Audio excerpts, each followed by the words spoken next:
Live. Everywhere. On netrootsradio.com.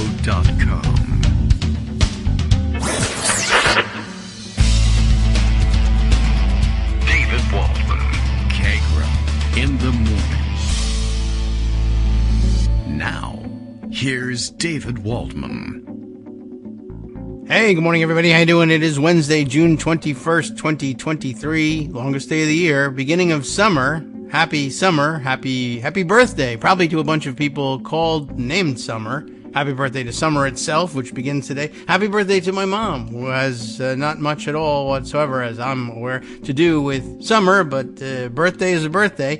And happy birthday to you. You can't hear the show because you're traveling, but I understand you'll be listening to the podcast later on. So if you're listening to, you're probably a day behind. Anyway, tomorrow you'll discover that today was your birthday. You probably knew that already, as does anybody who's born on June 21st. So yes, happy summer solstice to those who prefer to view things that way.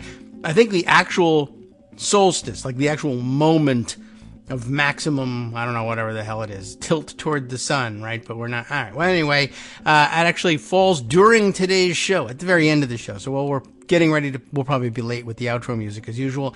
And right around that time, 10:57 a.m. Eastern time, I think, is when we'll be at maximum, whatever the hell we're at the summer solstice. It will be the solstice. Okay. So what does that mean for us here on the show today?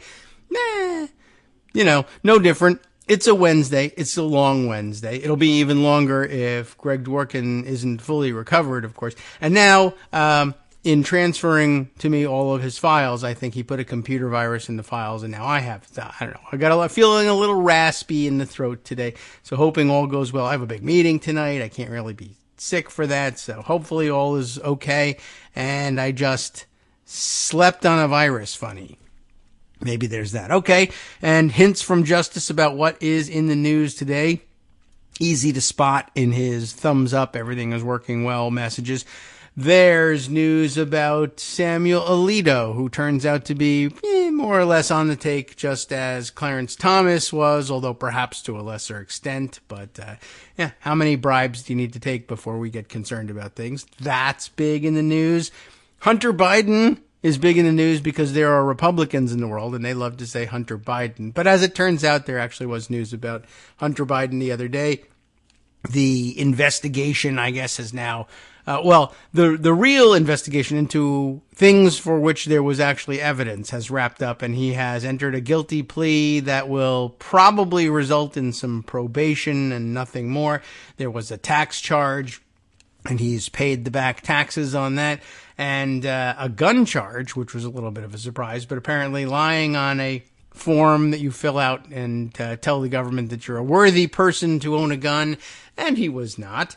And so, you know what happens in the Democratic Party when you find out that somebody has, even if it is a dumb law or technically only a technicality where you've done something, well, you're the son of the President of the United States. You can't let people just go for violating the law, so you do it, and no Democrats are sad. I think zero sad Democrats raging about how this whole thing is rigged, or we need to overthrow the government, or ban some book, or I don't know what we would do in reaction. You just take your lumps and move on. But over on the Republican side, that's not the way they usually do these things. Greg has a collection of stories on that. I'm sure that includes that and everything else. I got to glance through the big rafto stories, but there's the pundit roundup. I don't know how many pundits really cared about the Hunter Biden thing, but I'm sure it's in the news. Also in the news, that submarine thing is still missing. If you care to read up on that one, I don't really think we'll be spending any more time. We're just sort of weirded out by the absurdity of it all. But as it turns out, I guess the most we can add to this story now is that the company that ran the thing, the CEO of the company, and basically the whole corporate structure, corporate ethos there was one of these, regulation and bureaucratic red tape gets in the way of innovation, man. So we're just going to go ahead and, not certify that our submarine is necessarily safe at the depths we plan to dive to. not necessarily comply with any safety inspections or anything, because that's all bureaucratic red tape that stifles innovation, man.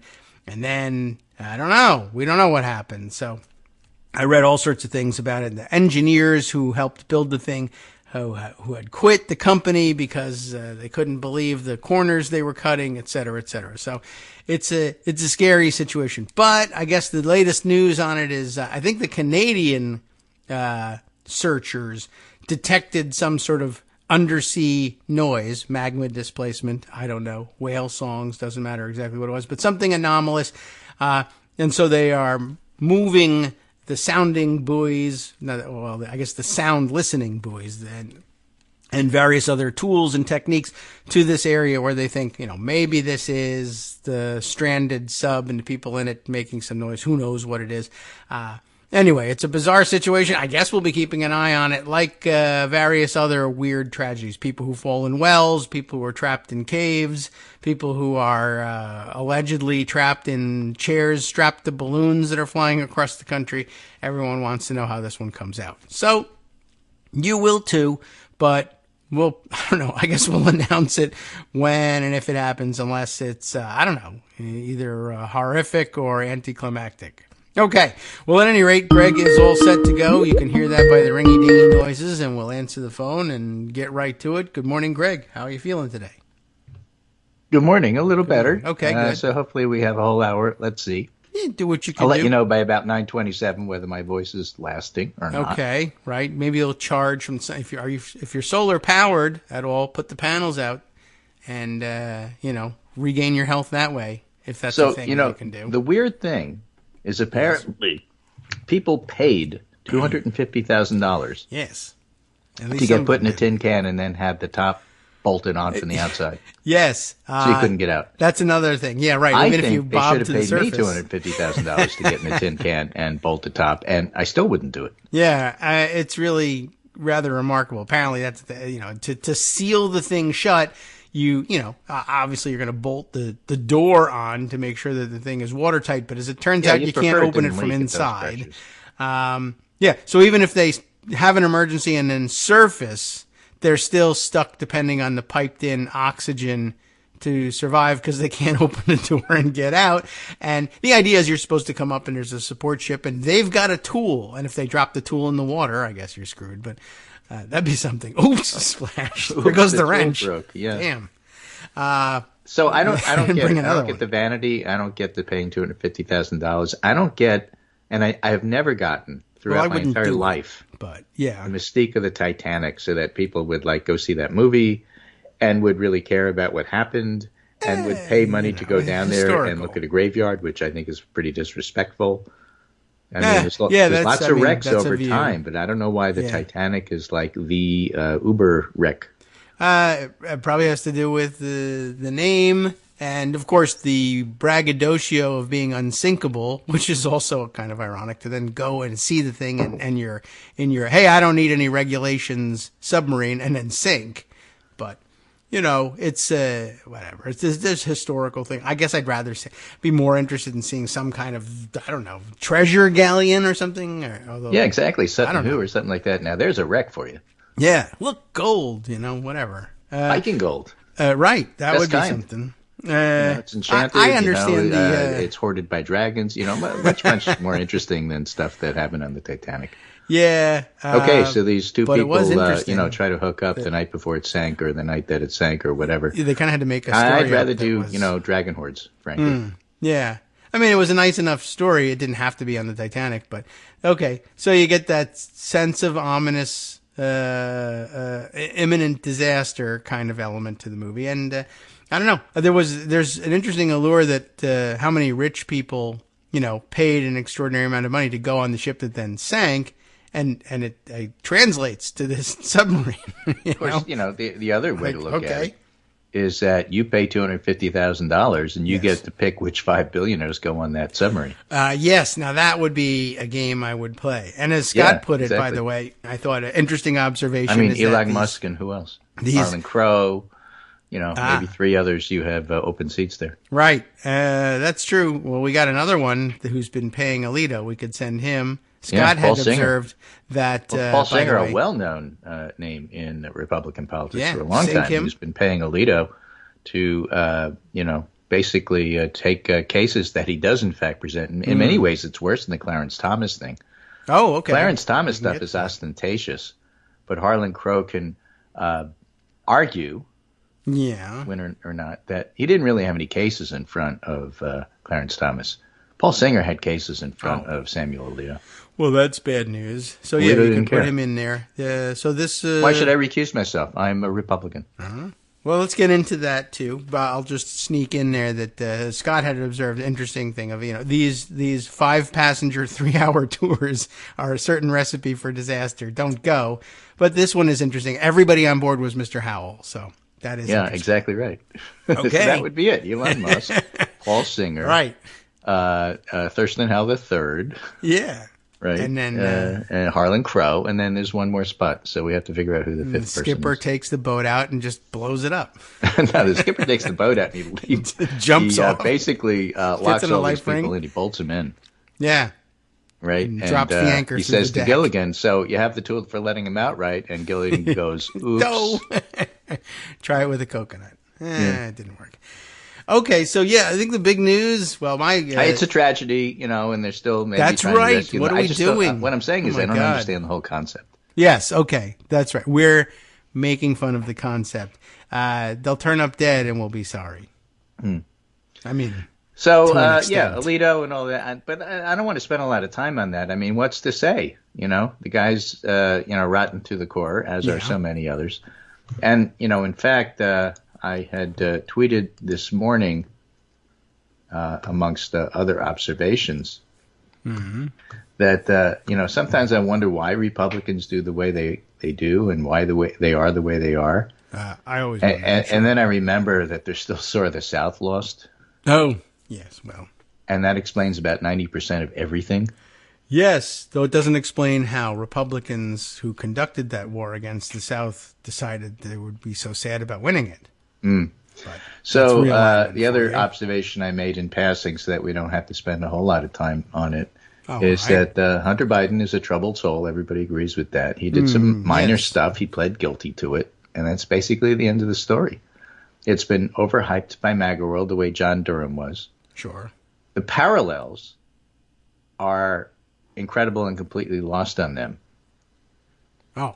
A Republican appointed special prosecutor looked at Hunter Biden completely independently, found what he found, charged misdemeanors, and that's it. Well, if a Republican appointed special prosecutor looked into it, basically found nothing, tried to charge a couple of people, John Durham did, and lost those cases. And only the Hunter Biden story is weaponizing the Department of Justice. The exact opposite of what Merrick Garland did. We talked about this the other day. If Garland slow-walked things, it's the opposite of weaponizing the department. It's bending over backwards to stay out of being political. Right. Wise or not, maybe he should move faster, but it's really difficult after that story to accuse Merrick Garland of being overly political. And yet that's what Republicans are accusing the Department of Justice of being. They're overly political because they let Hunter Biden off. They let Hunter Biden off because like a normal person wouldn't have been charged in the first place. Yes, in all likelihood, it turns out. I mean, the guy didn't pay his taxes on time. He paid his taxes. He paid a fine. Yeah. And, so what am I usually missing? That's enough. But they, Burisma. Yeah. Well, there is no Burisma. That's Rudy true. Giuliani making stuff up and going back and saying Burisma in the same voice that you're supposed to say Benghazi. Still doesn't make it true or anything but nonsense. Mm-hmm. And Durham tried to convict people for making up the Russia stuff. He couldn't because they didn't. Okay. Well, and yet Durham presents a certain was problem. the model of leave him alone, let him do his job. Yeah. And David Weiss, I think his name is, the guy who was going after Hunter Biden and leave him alone and let him do his job, they did. were equally let alone. And Biden and Garland let them do their jobs.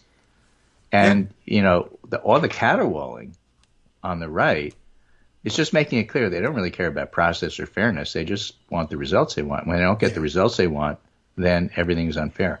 Yes, or a secret conspiracy against them, or it's just weaponizing totally government. Yeah. All right. So it was nice of them to clarify that. Yeah, well, I appreciate it. That's not even what I want to talk about today. But, well, no wonder that we're talking about it for 15 minutes. Yeah. Well, it's in the news, and so I think those are the big news stories. Yeah.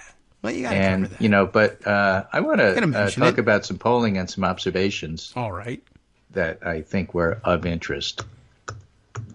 And I think we should start off with a newsletter from Lakshaya Jain, which is doesn't have a link because it's a newsletter. It's just one of those things you get in the mail. You have to link to my email in order to read it. But he just has a review of what's going on with presidential polling these days for 2024, with the reminder, How Much Does Early Presidential Polling Matter is the title of his newsletter. Okay. And the rush to explain and analyze the early numbers, which he does, obscures an important reality.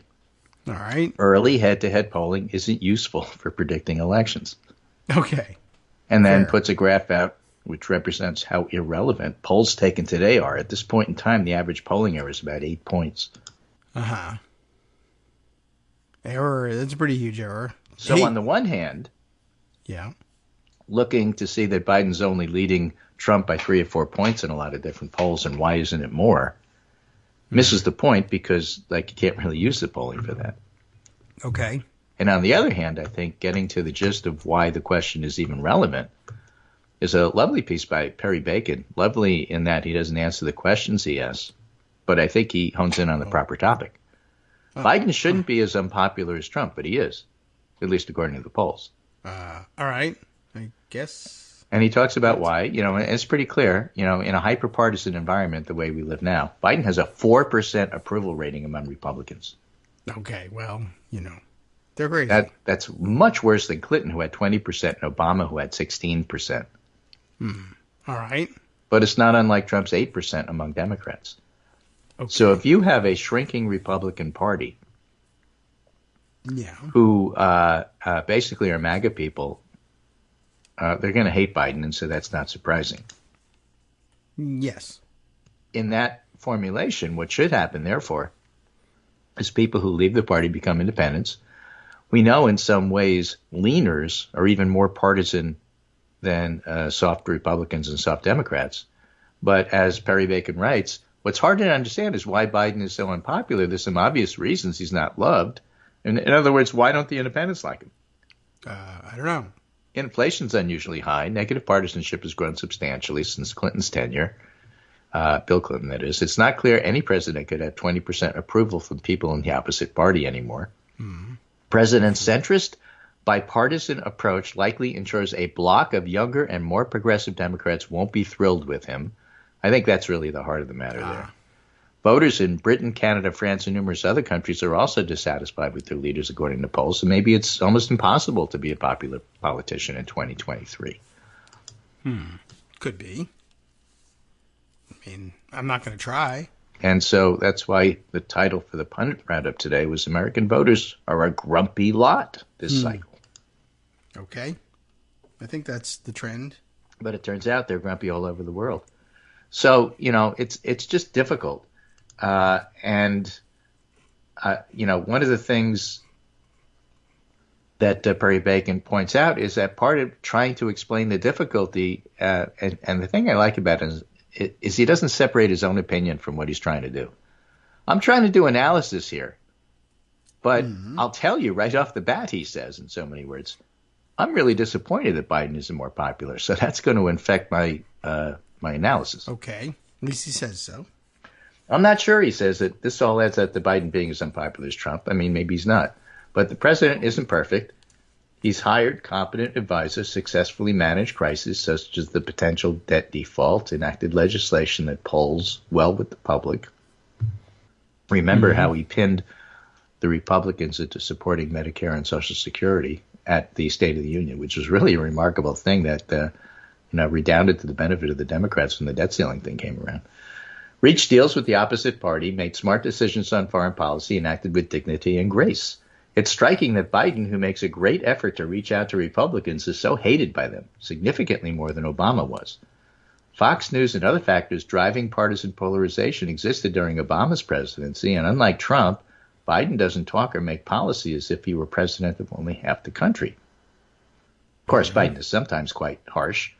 2 years ago, he appropriately, in my view, likened the Georgia voting law to Jim Crow 2.0, infuriating conservatives so much they still regularly complain about this remark. Now, that's not why I said that Republicans basically are sore that they lost, that the South lost, but this is him saying the same thing in a different way. It's true.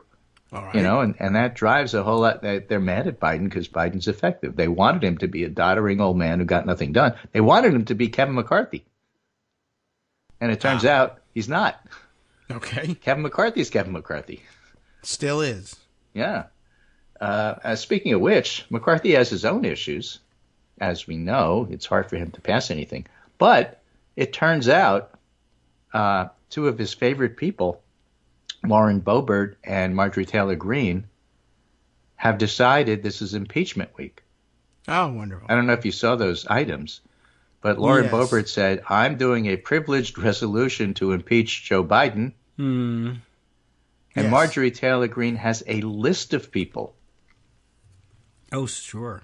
That she wants to impeach. Oh, yeah, me too.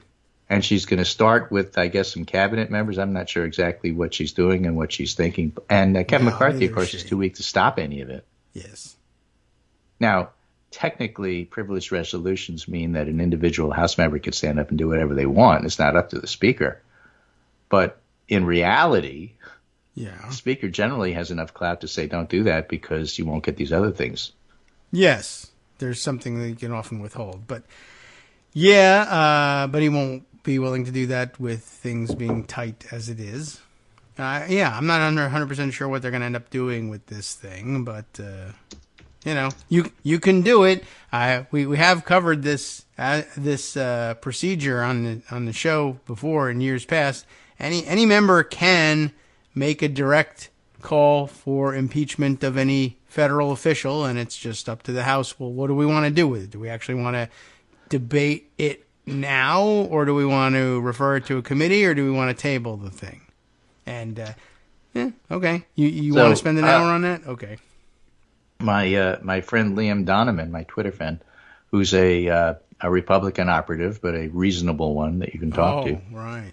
Okay. Olivia Beavers had reported that Marjorie Taylor Greene tells me, she says, she plans to move forward on privilege motions that would force a vote on her impeachment resolution, saying she had this in the works even before this weekend, and her first resolution is going to focus on FBI Chief Christopher Wray, as her first target this week. Sure. And Liam Donovan looked at this and said, look, if it's inevitable, like between Boebert and Marjorie Taylor Greene, just do a purge-style impeachment week for everybody. Everybody gets to get up and do the resolution and get it all out of their system. Why? Do they want to get on to some business? No. Oh. He does, but they don't. That's your problem. You're a reasonable guy. Well, that's not going to happen. Right. But, yeah. And then turning back to the environment in which all of this is happening.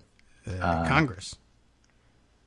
Is ambivalence doesn't help push people to be less radical. Amy Walter's looking at the polling that I was looking at. And remember, polling this early doesn't matter. But she says, look, the biggest challenge for pollsters and consumers this cycle is the gray area in which many voters are occupying. Binary choices don't work well when voters are as ambivalent about their choices for president as they are now. Okay. For example, a lot of GOP voters are saying the Department of Justice indictment of Trump was political and rigged, and they're exhausted by Trump's constant chaos. 58% of Republicans in a CNN poll say Trump should continue to run even if convicted, and that doesn't mean 58% would support him in a primary. And we're going to talk about CNN polling and some other stuff after the break, because that's more pointed at the primary than the general election. But definite indications of softening for Trump. Lots of Democrats aren't excited about Biden reelect, but that doesn't mean they won't turn out and vote for him. CNN poll, Democrats 86% very or extremely motivated to vote in 2024 compared to 87% of Republicans. So both sides are motivated to vote. One side doesn't have an advantage at this time. It's going to be decided by the independents and the persuadables as always. In other words, things that have helped guide our predictions for an upcoming election: job approval ratings, favorable ratings, perceptions of electability, who's more excited about voting, they're not as useful this year.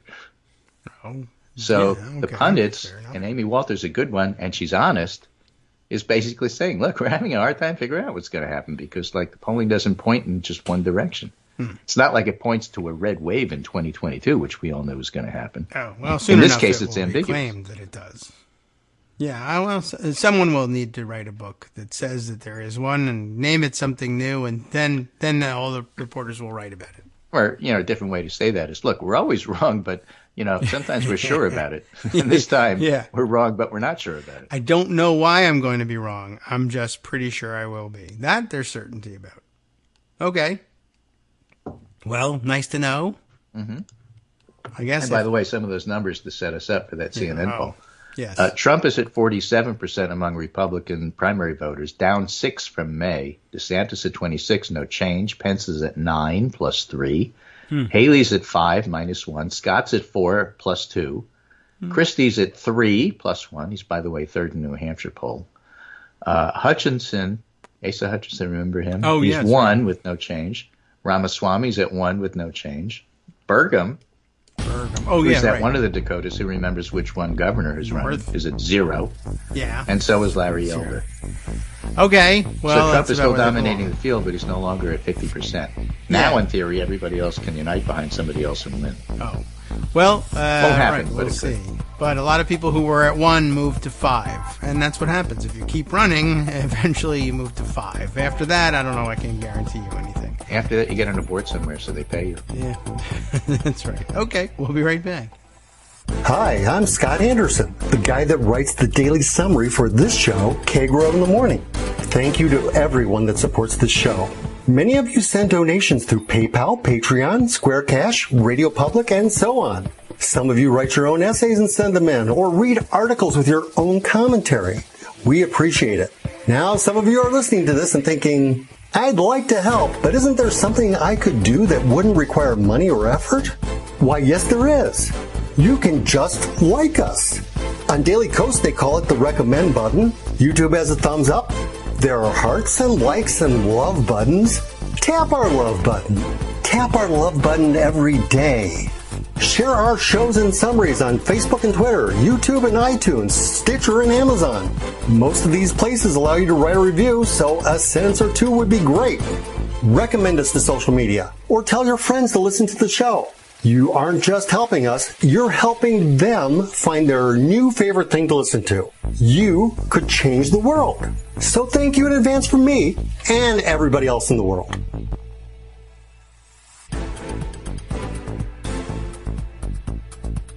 All right, welcome back now to the Kagro in the Morning Show here on Netroots Radio. Let's continue on. I'm sure other things have happened. I forget what they are, though. I was distracted by the Titanic. And, of course, I have and who belongs in the boat?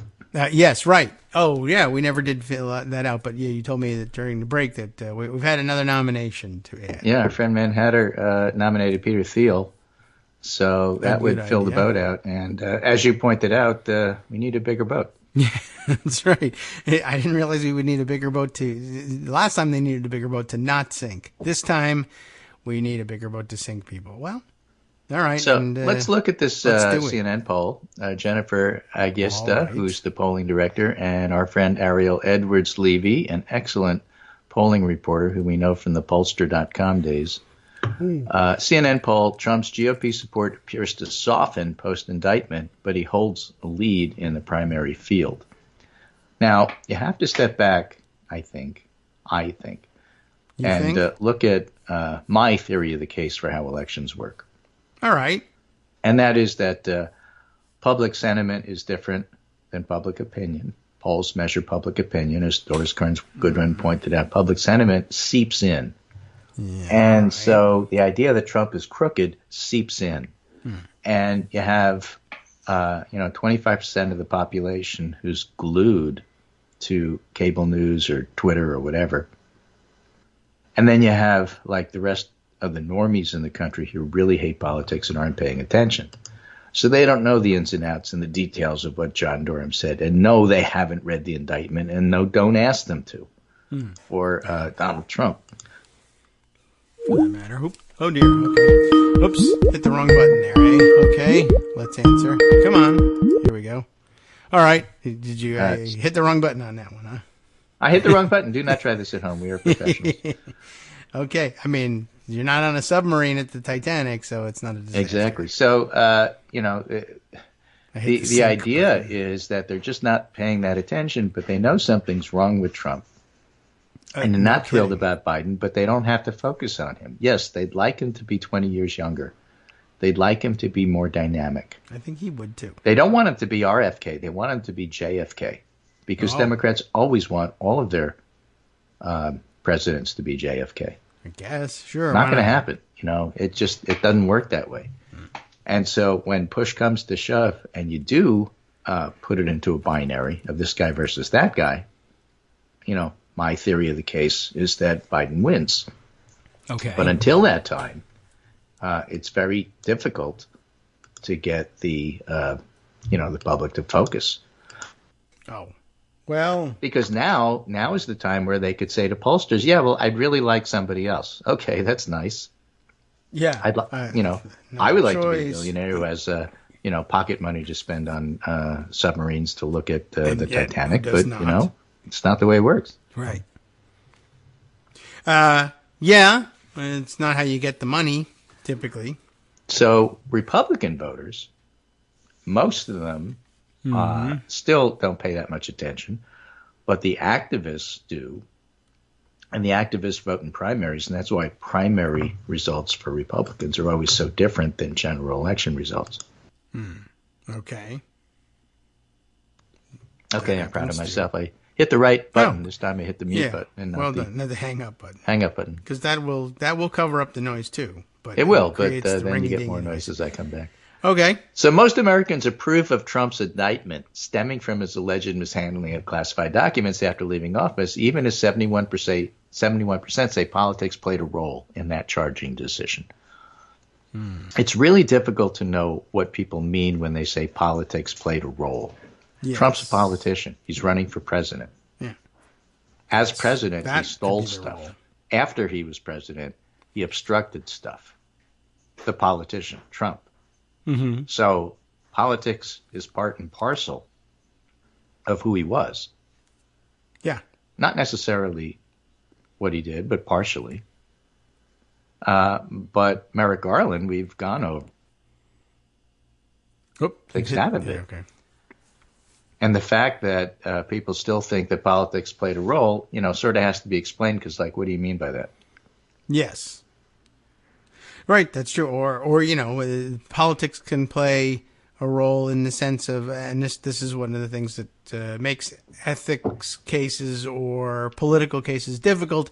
Sometimes you say, well, I'll make sure that politics doesn't play a role so that it doesn't look like I've favored anybody. But then you end up doing things like prosecuting people for crimes that ordinary people would have the charges dropped, like what happened to Hunter Biden. Politics played a role there, too. The politics being, well, it would just look bad if we just didn't charge him at all because there were laws. We usually don't care about them, but there were some laws and they got broken, and so therefore. It's hard to know. I would say 100% of people should think that politics played a role with the Hunter Biden stuff because it did. Yeah. If it weren't for politics, you wouldn't even know Hunter Biden's name. Well, that's true, too. So, not unlike I the get that polling part. on and people healthcare. Thinking that they're equal, they're not really equal. But right.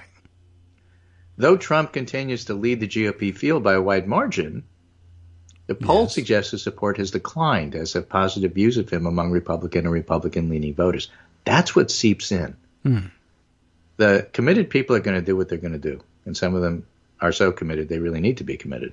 And some of them have been. And they're spending time on the federal dime in penitentiaries and places like that. Yeah, freeloaders. So you have regular Republicans who aren't paying that much attention. And it's sort of seeped in that Trump probably did something wrong.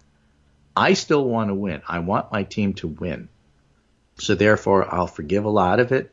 But the more that comes out, the harder that is to do. And it's especially useful when it comes out over time.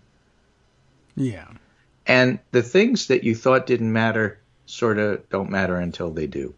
And I said at the time, and I'll say it again, I think the January 6th committee was key and crucial because no matter how you try to ignore or poo-poo it, it was so well done, it just seeps in.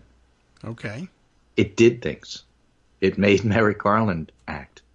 It put public pressure on the Department of Justice to act. And it also educates voters. And so you don't have to read the report, watch every moment on TV to know January 6th committee did stuff. In fact, you'll be reminded of it because in their brilliance, the Republicans have decided that they want to censure Adam Schiff over it, reminding people what his role was. Yeah. And so now you get a chance to talk about it all over again, just to remind people what happened. Right. Not a smart move, but, who said they were smart? So all of this matters. It seeps in. And then when push comes to shove, you have states like Iowa, which is heavily evangelical and personalized. And you have New Hampshire, which, unlike on the Democratic side, which has moved South Carolina to the front, Iowa and New Hampshire still matter on the Republican side.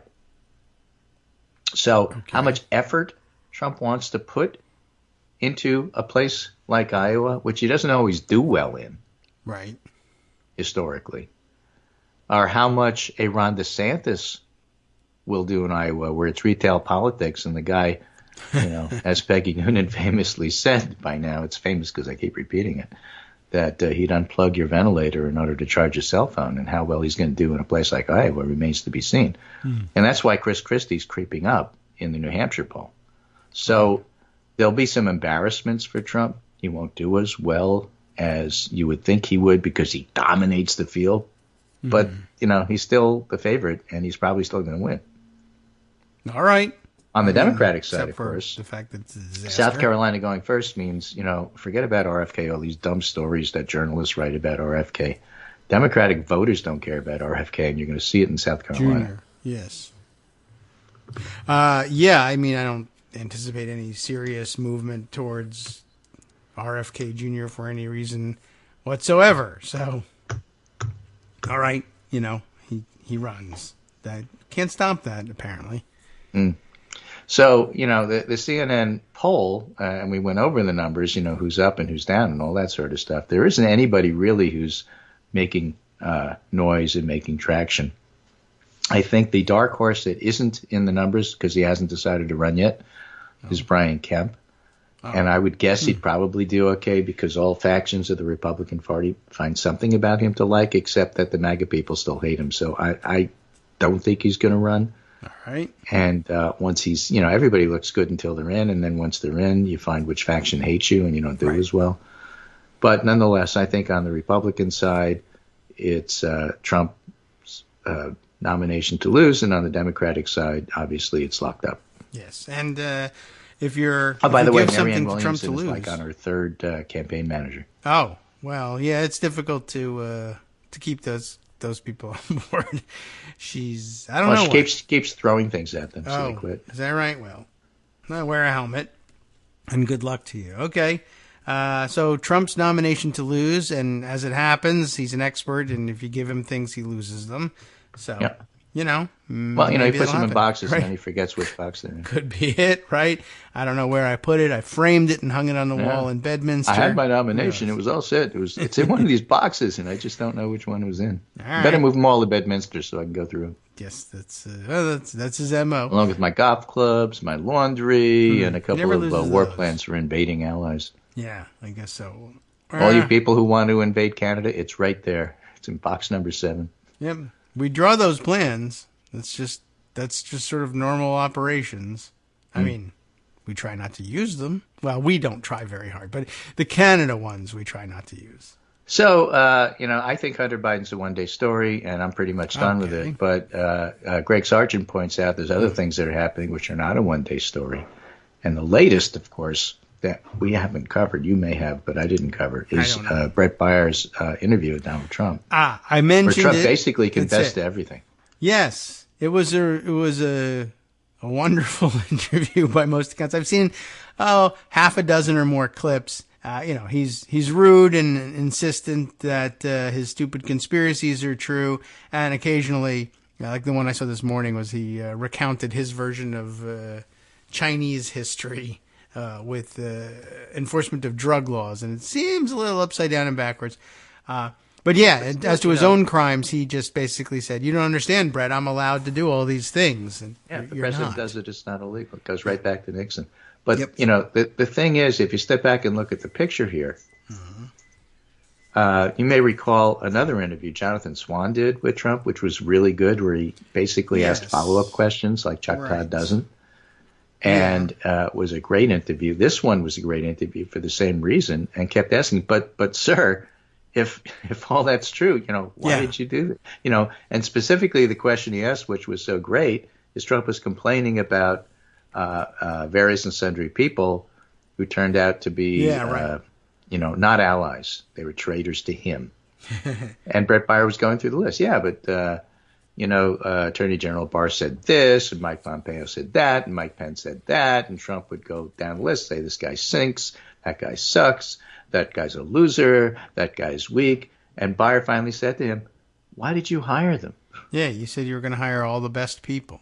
And he didn't really have an answer for that, and it was great. So Greg Sargent was reviewing that. Yeah. And says Trump is openly confessing on Fox News he hoarded untold numbers of documents that belong to the U.S. He even suggested he discuss sensitive matters with people that lack security clearances. And I think this confession gives Democrats a big opening. Let's be clear about how deranged the GOP defense of Trump is. All right. Trump confessed to keeping boxes of documents. His excuse for the recording was a joke. But Republicans continue to insist the prosecution is inherently illegitimate. Mm-hmm. Remember, Jack Smith is an independent.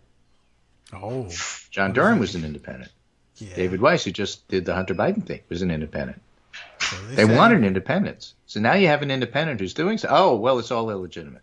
Yeah. Independents are in what you're saying is you don't on the like conspiracy. Yeah, more garbage. It's standard Trump stuff and standard Republican stuff. Just dismiss whatever the issue is. I can't explain it, then it doesn't need to be explained. So Greg Sargent puts it this way. Even as Republicans place Trump above the law, they also claim the Hunter Biden plea is corrupt because it didn't validate GOP lies about him. The GOP position here is that no law enforcement outcome is legitimate unless it helps the GOP. Pretty much. Now, this gives Democrats an opening to argue that in the cases of Trump and Hunter Biden, the rule of law is functioning. Jamie Raskin told me Hunter Biden's got to be held to the rule of law just like every other American, including Trump. Democrats have largely refrained from discussing Trump's indictment, but his appearance on Fox gives them an opening. They can talk about his own confession. Democrats should talk to the public about the deranged and corrupt nature of the GOP stance. As Representative Raskin tells me, Democrats have a big role to play here. It's essential we stand up for the normal processes of law enforcement. We can't sit back and just assume everybody understands how the rule of law works. All right. The fear of appearing partisan is fatalistic. It concedes up front that political actors can't discuss legal matters implicating the opposition in good faith. In other words, if a Democrat is in the White House, they can't possibly charge Republicans with crimes. That's because it's obviously political if you do. Right. But Democrats should instead align themselves with the facts and with the rule of law. It would be deeply perverse if Democrats refrain from communicating the truth about the cases to avoid appearing partisan. Now, it doesn't mean Biden has to do it, but he's got plenty of surrogates who can. Okay. The GOP arguments about Trump and Hunter are monumentally absurd and undermine the rule of law. Their stance is that the legitimacy of law enforcement outcomes turns on whether they validate GOP lies or not. Mm-hmm.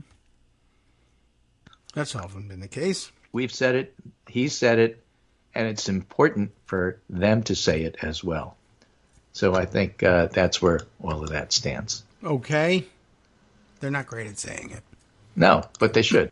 And I do think that that's where things stand. I think that's about right. Yeah. I mean, it stands more or less at the place we left it in 2009 or so, when activists insisted, the same dynamic should govern with the Obama administration. Crimes were committed, and you should say so. And the position at the time was, that makes us look partisan. And now So the vice Charlie president of Sykes that also- administration is in charge. Yep. Oh. Charlie Sykes in the Bulwark, writing in the Bulwark, Yeah. as a reminder for those of us who have to hold our nose at times. Mm-hmm. Yeah. Are you doing Yeah, it now? sometimes about him, sometimes about even other people. Okay. The call is coming from inside the House, he writes. Okay. Right? And Which he call? cites William Barr. All right. Donald Trump is a consummate narcissist, said Barr. He constantly engages in reckless conduct that puts his political followers at risk and the conservative and Republican agenda at risk. He'll always put his own interests in gratifying his own ego ahead of everything else, including the country's interests. He's like a 9-year-old, a defiant 9-year-old kid who's always pushing the glass toward the edge of the table, defying his parents to stop him from doing it. Mm-hmm. He's a very petty individual, but our country can't be a therapy session for a troubled man like this. That's what Barr said. That's what Barr read to Trump. Mm-hmm. That's, well, why did you hire him? That's where that comment comes from. Why'd you take the job, you might ask. And Charlie Sykes steps back and says, look, as I've warned you before, the new anti-Trump coalition is going to require a healthy gag reflex. Yeah. Because it's going to include many of Trump's worst enablers. But we don't always get to pick the army we go to war with, do we? Well, that was a Donald Rumsfeld line, and I don't know if I want to add him to the litany either, but okay, yeah. So in case you missed Bill Barr's takedown, the former Attorney General has followed up in the Free Press with a scorching critique of the Trumpian defenses, rationalizations, suck-ups, and spins surrounding the indictment. Now, there's nothing wrong with Democrats citing somebody like Bill Barr, because that's how you basically keep it as nonpartisan as possible. Of course it's partisan, but you keep it as grounded as possible, saying it's not just me saying this. Look at this. Yes. This is what Bill Barr said. Yes, I know you don't like Bill Barr. That's not my point. Right. Even the liberal New York Times. Even Bill Barr. Right. So now you say even the conservative Bill Barr. Even the guy who did it, Bill Barr. No, says Charlie Sykes. Barr argues Trump is not a victim and the charges are serious and the case is strong. And all the razzle-dazzle about Trump's supposed rights under the Presidential Record Act is a sideshow. At its core, this is an obstruction case. Yes. Okay. And then Mike Esper, who served in Trump's cabinet as defense secretary. People have described him as a hoarder when it comes to the type of documents that clearly it was unauthorized, illegal, and dangerous. Yeah. Jake Tapper asked Esper if he thought Trump, if elected president in 2024, could ever be trusted again with nation secrets. And Esper said, based on his actions, no. All right. Mike Pence, I can't defend what's alleged. John Bolton, the indictment is devastating. It's so bad I may have to run for president. Did he actually say that, or did you add that? No, I just did it. Okay. I was just wondering, because you can't tell with him. Right. Former Trump secretary. Well, this is something he says, something his mustache says. You got to separate them. That's true. Could have been just former Trump Secretary of State Mike Pompeo. If the allegations are true, President Trump has classified documents where he shouldn't have had them, and that's inconsistent with protecting American soldiers, sailors, airmen, and Marines. And if allegations are true, some of these are pretty serious. Chris Christie, who said, Donald Trump, if you believe what he says, that means he didn't pick the very best people, and he doesn't know how to pick personnel. And if you believe him, then the guy's the worst manager in the history of the American presidency. Yeah. But either way, Republicans should listen to what he says. He's a petulant child when somebody disagrees with him. If you disagree with Donald Trump, the petulant child comes out and calls you names. Right.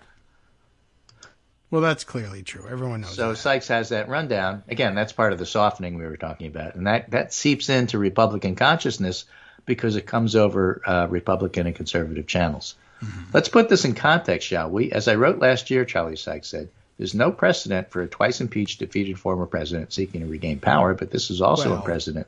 No president has earned the open contempt and denunciation of so many of his inner circle.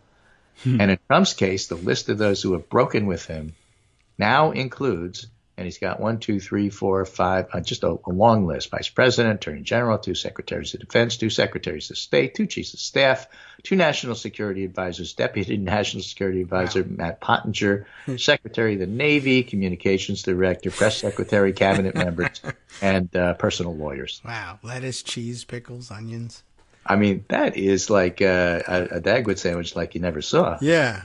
Holy mackerel. Well, it's an interesting thing. Everybody you hired, one, you decided they were no good, and two, they all hate you now.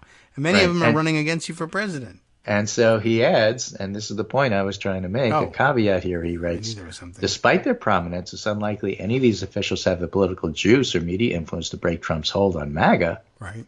But that doesn't mean they're irrelevant, because unlike other critiques from the resistance or never-Trumpers who have essentially become Democrats, these voices are coming from inside the House. Oh. In theory, they could create what we euphemistically call a permission structure. You've heard me use that term before. I have. For other Republicans to say out loud what they claim to be saying in private. And let's see what happens. Yeah. And right now, for them, the binary choice isn't Trump versus Biden. It's Trump versus never again Trump. So he's making a plea for those, who are sitting on the fence still, or are only on one side of the fence in private. Just come out in public and be never Trumpers like them. And he says, you know what? You're going to have to hold your nose, because some of your allies, the enemy of my enemy is my friend, you're not going to like, and that's not the point right now. Yeah, and I know the history. Yeah, I know what they did. I get that. I know that about Charlie Sykes. That's not the point right now. Right. True. And I don't know. It doesn't seem that difficult to me to differentiate between saying, well, Bill Barr says this, and this. Well, you're citing Bill Barr. Everybody hates Bill Barr. He's the worst. Yeah, he is. But he said this thing, and that's true. And that's all I really care about. Doesn't mean I'm having him over for dinner. We're not going to fly on a private jet to go on a fishing trip together. Nothing like that. Yeah, and then you can step back and take on the other hand, which, gets old. Jennifer Rubin had a wonderful column about the essential nature of abortion and how it's going to factor hugely, bigly, in the 2024 election. And you could read the column and say that makes sense, or you could look at Jennifer Rubin and say, oh, my God, don't you know who Jennifer Rubin is? 15 years ago, she wrote that, Right. That's not really going to help at this point. No, I just listen now and say, all right, well, even the conservative Jennifer Rubin says just that's easy enough play. It's not like the Republicans embrace the New York Times every time they quote them. Right. Exactly. So, all right, it's doable. Let's do it. Right? Yeah. I'm ready. So what else? Oh, we did it. That's about it. Okay. That seems like a fine My voice lasted, but I ran out of material. That can't be true. Well, there's more submarine material. We can certainly talk about that. I will, perhaps in the next segment on the other side of the break, we'll go back to the procedure that Lauren Boebert is hoping to use for her stupid thing and what will likely happen to it. I'll listen to that. All right. And I don't know. And also, I got more if stories. you could Don't address worry about competing procedure. In other words, Marjorie Taylor Greene wants to go, and she's got like 9. Yes. But Lauren Boebert wants to go, and hers is the big enchilada. Yeah. And how do you decide if everybody has a right to do it? Like, who goes first and what happens? And do you have to handle them one by one? Do you do them all together? Do you put them all in an omnibus impeachment? Yeah, what do you do? How does that work? Dance off. That's my knife question. Fight. 3-hour tour in a submarine. Yeah, I don't know. Yeah, well, that's true. They top 5 jungle jungle primary. How does it work?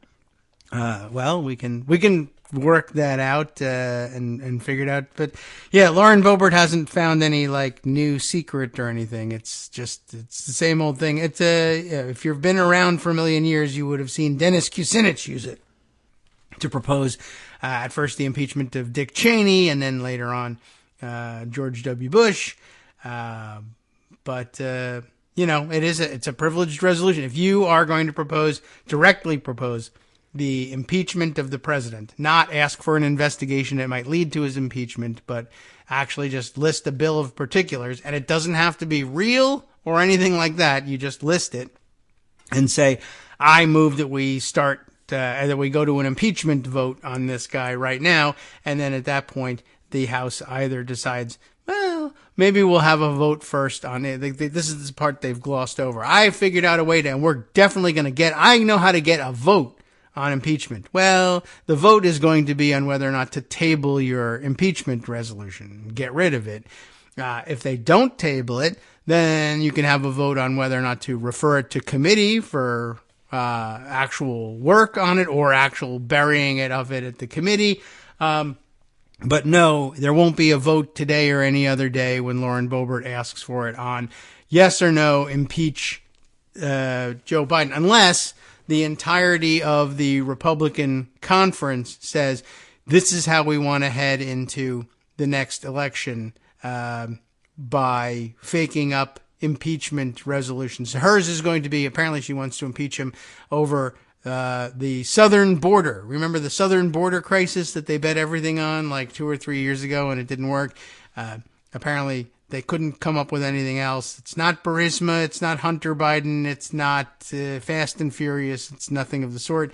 It is the open border policy, which doesn't exist, that they insist that they want to impeach him for. So what it will take is, to get rid of it, is 4 or 5 Republicans saying, I don't really want to have to head into the 2024 election with a stupid, baseless impeachment forced upon me by the radical idiots of the Freedom Caucus. I'd rather run on our record and say, hey, I don't like Joe Biden, but I'm not going to fake anything up. And if 5, 6 Republicans say, yeah, that's actually how I feel, then the thing gets tabled. And the big, I know how to get a vote on impeaching Joe Biden immediately thing dies. And then I guess Marjorie Taylor Greene goes next and says, I want to impeach somebody else. So I got a local question for you. Oh, okay. Prince William County? Where's that's here. We have one. Good. You want it? Supervisor Victor Angry survives a primary challenge from Hilton High School coach in Neabsco. Wow. Says the article. They're probably right. But that wasn't what caught my eye. Oh. It was the yard sign, basically. Yeah. Oh, good. Yard signs are determinative. Outcome angry. I should have had a question mark. Basically, it says angry. Vote June 20th. Yeah, that's pretty good. That's a great name to have. I think that everybody should use it. Right, angry. So you said it, and I was like, I wonder if that is it's a county board election, but still, it's just a wonderful setup for that sign. Right. Should have thrown a question mark in there at the end. Angry? Vote June 20th. Right. Well, that's the best sign I've seen in Virginia since what's his name, whose last name was Hurt, ran for Congress and ran with the sign Hurt Congress. I always thought that was a little over the top myself. The FBI should have arrested him for that one. All right, Angry. That's his real name. Huh. He seems angry. All right, I'll take a look at that one. Victor Angry. He looks happy. Just not angry at all. Okay. Yeah, we had some primaries here yesterday, so all went well here in Loudon. Great. Well, happy summer, and Thank I'll you. talk to you tomorrow. All right, very good. Be well.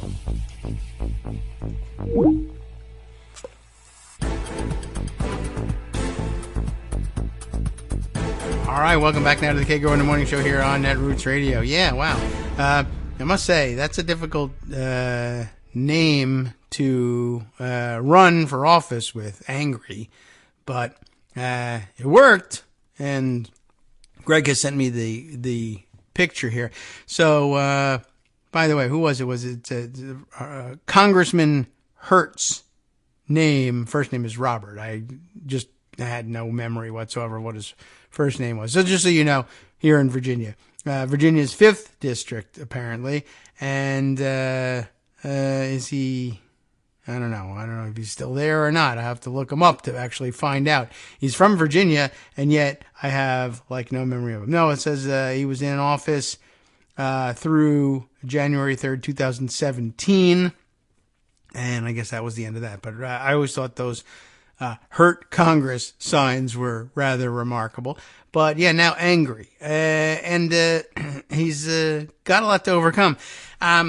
Usually, I would say, all right, you know that there's a certain stigma that goes with running for office on the Angry platform. If you're, let's say a certain kind of person. For one thing, of course, if you're a Democrat, the mainstream press is perfectly happy to say angry Democrats. That's outrageous. They're hell bent on revenge. It's the worst possible thing for governance. You can't have it. But then they'll spend a couple of years interviewing angry Republicans in diners and say, isn't this a remarkable thing? Look at the power this movement is generating. And angry Republicans, for some reason, don't disturb them at all. But you remember that? It wasn't that many years ago that the idea of running as an angry Democrat of any kind, an angry Democrat was this, outrageous breach of the agreements about civility and Washington consensus about civility. And you can't run as an angry Democrat and be a serious person. And yet there's nothing but anger now in the Republican platform. And it's regarded as, well, this is the genuine manifestation of a real movement that has true support across the country as people feel desperate and marginalized. It's weird how they decided that was going to be okay. But you also probably have in mind when we say the idea of running as an angry person, what you definitely can't do is run as an angry black person, right? An angry black person. That's outrageous. That's crazy. That's radical, possibly communist. We have to do whatever we can to stop that. And wouldn't you know it, Victor Angry is a black man, and I can tell you that based on the picture I'm looking at right now. And sometimes you can't assume these things, but he seems to be pretty squarely within that demographic, I would say.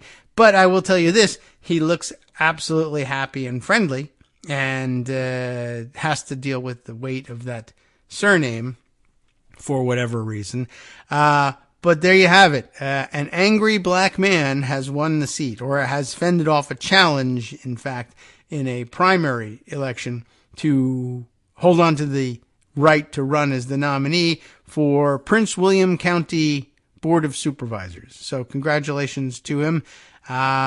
The challenge, I guess, came from as the headline read, a Hilton, Hylton, Hilton High School football coach and social studies teacher running as a Democrat to unseat him. For what reason, I'm not sure. I'm not certain what motivated these candidacies, but there you have it. I don't know what to tell you about that one. That's not a race I watched, but we can include the link if you'd like to read a little bit more about it and see if you think you agree that Victor Angry doesn't look angry at all.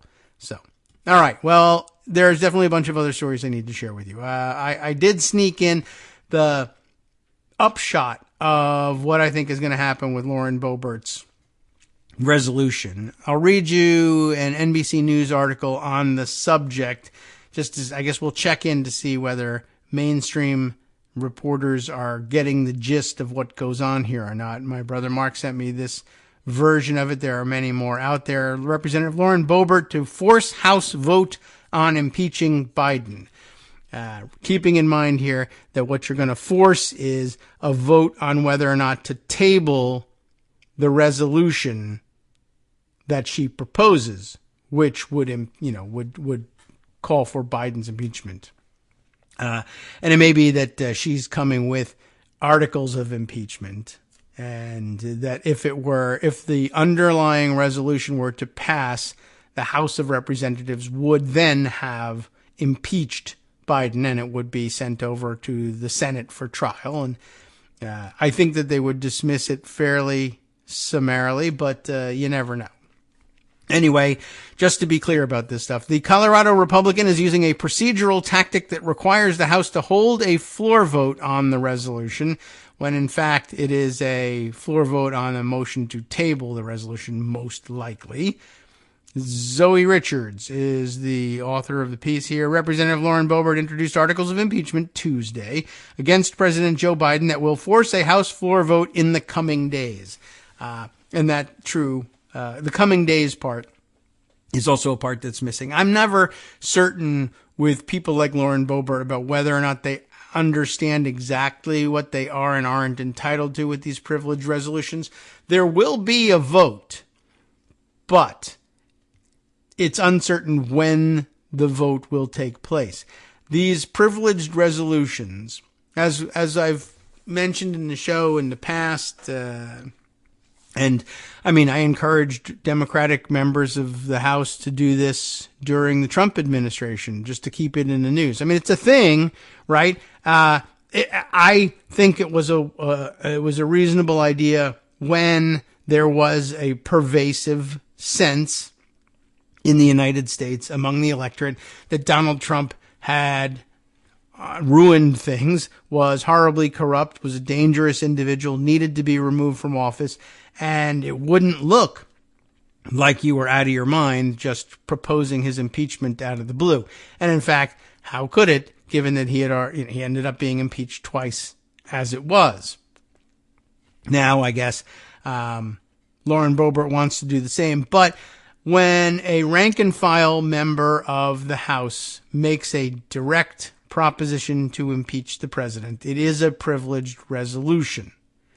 There's a difference. There are slightly different ways of approaching it. This article mentions that Murdery Trader has got some propositions to impeach other members of the cabinet. I think she started perhaps with the Attorney General.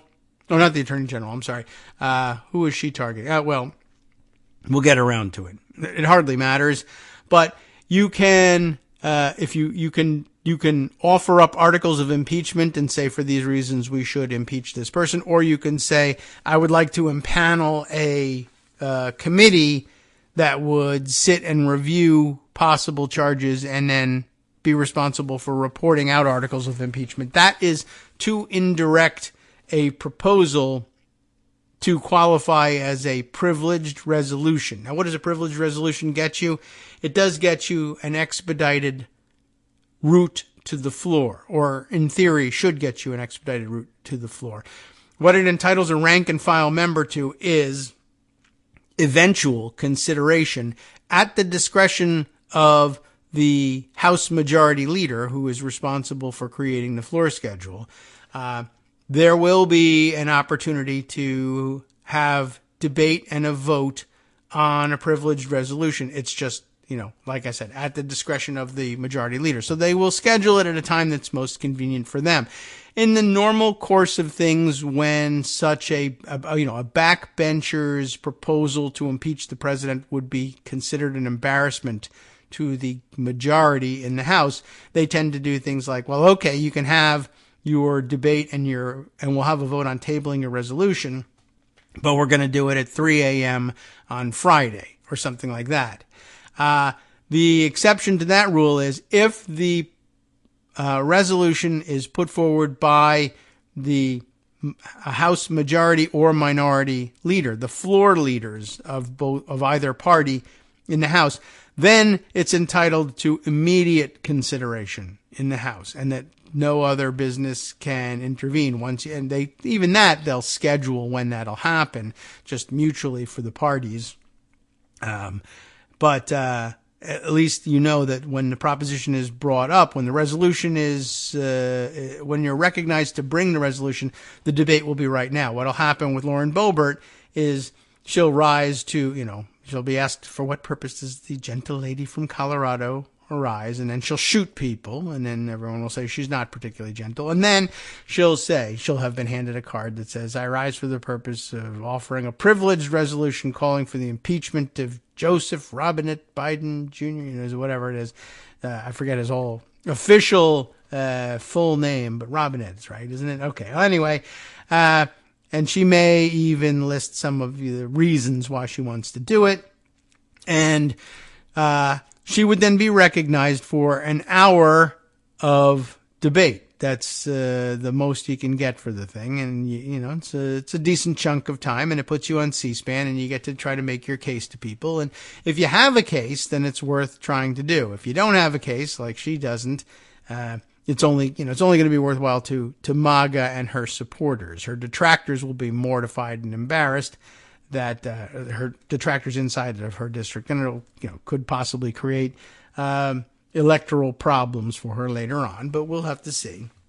She was destined for electoral problems anyway. So what would happen, though, is you'd get your hour debate, and during which the opposition to the immediate impeachment of Biden would be saying, well, basically you have no case. There should probably be some more investigation to convince you of the fact that you have no case, but I hope you won't even bother to do that, but someone will make a motion to table. At the end of the debate, I move that we table the resolution, which would effectively end it, kill it, is what they usually say in reporting about things like this. It doesn't kill it. It's not like you can't try to bring it back later, but it essentially ends the subject for the day. You've had your hour debate. Now the House has decided to put this thing aside and not do anything about it if the motion to table the resolution is successful. Yes, it's privileged. Sure, it's a direct impeachment to the president. Yes, she's listed a bunch of charges. Sure, the supporters of the idea of impeaching Biden think there should be more discussion and immediate accountability. But no, that would actually be the end of it if 5 or so Republicans, even less, I forget what the margins of the House actually are these days, but some single digit number of Republicans say this is actually an embarrassment and not ready for prime time, and we've had enough. They could opt not to do that, and they could say, I can't afford as a Republican to be seen voting against a proposition to impeach Joe Biden, so I'll go along with it and vote against the motion to table the resolution. Although, and by the way, very often the motion to table the resolution will be made by the majority leader themselves, as the party says, we don't actually want this to happen, and the majority party themselves will move to table things. Sometimes, the motion can be made by the minority leader. That's true, although it's not entirely clear that they would be recognized by a partisan speaker pro tem in that situation, but hopefully they don't bother trying to break those rules. But generally speaking, you should not expect that Lauren Boebert will have an impeachment trial beginning for Biden anytime soon. And you should also keep in mind that there's no reason to believe that that process would happen today. She can instead rise to offer a privileged resolution. The House chair, whoever's in the chair who has the gavel, can in fact recognize it as a privileged resolution, and they could say the resolution we will in accordance with House rules and precedents, will confer with the majority leader and determine a schedule going forward when the gentlelady will at that time be permitted to bring her resolution forward as a resolution of privilege. So, lots of different things can happen, most of which go nowhere. And yeah, but it does make a splash, and it gets your name and the word impeachment in the newspaper. So it's a valuable tool for making you look good to that segment of the population which thinks this is a good idea. In this case, it's a very small percentage of the population. In the case of impeaching Donald Trump, it was a considerably larger portion of the population. All right, so where were we here?